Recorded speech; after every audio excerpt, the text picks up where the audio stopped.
Install the accessory holder. Remove the pre-assembled screws from the right side of the main unit.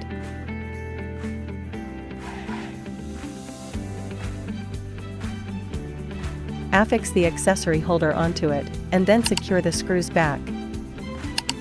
Install the filter on the right side.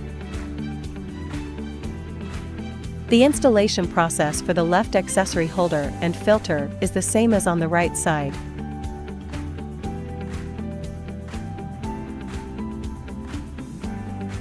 Install the connection cord of the chin vacuum and cooling handle.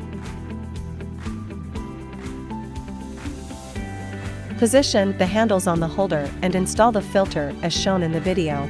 Install the connection cord of body vacuum and cooling handles.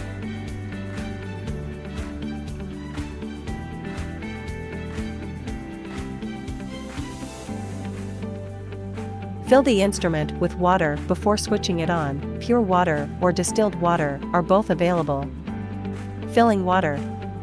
Take off the nut and rubber plug from the overflow. Attach the funnel to the inlet. Pour water through the funnel until it starts flowing out from the overflow.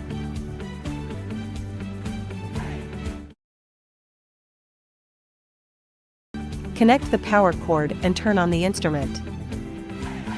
Water drainage. Place the funnel at the outlet and remove it after the tank is completely drained.